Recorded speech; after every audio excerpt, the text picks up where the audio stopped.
How you know you should go back to someone who ghosted you in the past is if they have grown, if they have changed. If the situation is exactly the same and they're showing you some of the same signs, well, there has been no growth and it would be an unhealthy situation for you to go back into. But if you see that they've acknowledged something that they've done wrong in the past, or they've expressed some goal that they have that's changed where they are, then it's worth at least exploring. And again, part of what makes a healthy relationship is organically exploring in a way that's mindful. And that just means being aware, but not tied to certain expectations. So go into it and kind of see how it goes, and don't tie yourself to certain expectations. And from there, you can see if you grow organically together.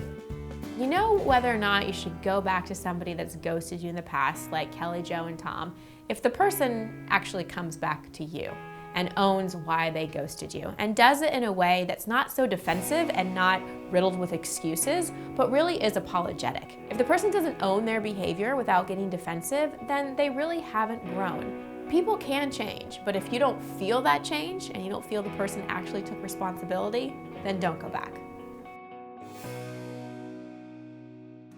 When someone ghosts, it's an awful feeling, of course, and we wonder what happened? Why did this person do it? And one of the main things that we understand when people aren't able to communicate that they don't want to see someone anymore is that they haven't really developed the skills to be able to end things in a healthy way. One of the most important aspects of a healthy relationship is knowing how to end it when it's time.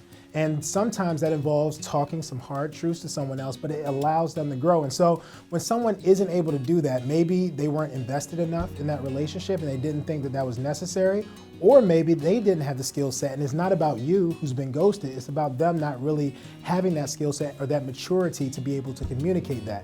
Regardless, if you're on the receiving end of being ghosted, it's really about thinking about where you are now, what you're bringing to the table in terms of your personality, who you are, all the things that you offer to a relationship, but also not being stuck in that moment. And thinking about how can you grow individually and how can that influence the way you connect with people in the future.